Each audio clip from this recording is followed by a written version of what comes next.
வெடிகுண்டு மிரட்டல் காரணமாக விமான நிலையங்களில் கூடுதல் பாதுகாப்பு போடப்பட்டுள்ளது. நாடு முழுவதும் பாதுகாப்பு அதிகரிக்கப்பட்டுள்ளது. 5 அடுக்கு பாதுகாப்பு முறை அமல்படுத்தப்பட்டிருப்பதாக தற்போது செய்திகள் வெளியாகியுள்ளன.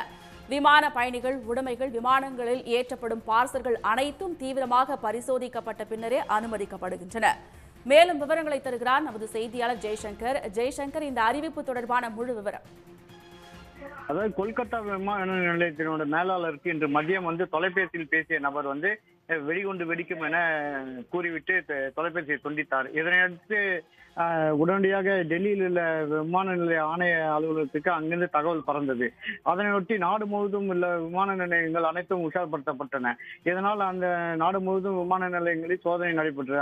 அதன் ஒரு பகுதியாக சென்னை விமான நிலையத்திலும் இன்று பிற்பகலிலிருந்து தீவிர கண்காணிப்பு சோதனை நடைபெற்றது. சென்னை விமானத்தில் வழக்கமாக உள்ள 3 அடுக்கு பாதுகாப்புகள் இன்று பிற்பகலிலிருந்து 5 அடுக்கு பாதுகாப்பாக அதிகரிக்கப்பட்டது. அத்தோடு சென்னை உள்நாட்டு மற்றும் சர்வதேச முனையிலிருந்து விமானங்களில் பயணிக்க வரும் பயணிகளை தீவிரமாக கண்காணித்து அவர்களோட உடைமைகளையும் ஆங்காங்கு சோதனை செய்தனர்.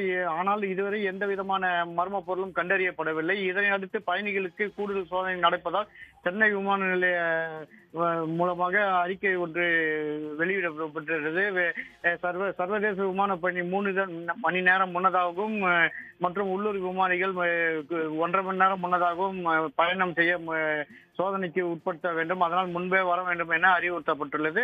இதனையடுத்து வெடிகுண்டு படை மற்றும் மோப்பநாயை உள்ளிட்ட படைகள் தீவிரமாக பணியில் ஈடுபட்டு முழுவதும் விமான நிலைய பயணிகள், அப்புறம் பார்க்கிங் பகுதி மற்றும் அங்குள்ள வணிக வளாகங்கள் உள்ளிட்ட பகுதியில் தீவிர கண்காணிப்பு வலயத்துக்கு கொண்டு வரப்பட்டு அங்கு சோதனைகள் நடைபெற்று வருகிறது.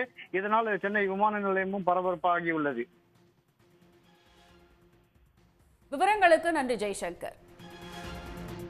உடனுக்குடன் செய்திகளை தெரிந்து கொள்ள சன் நியூஸ் பெல் ஐகானை கிளிக் பண்ணுங்க.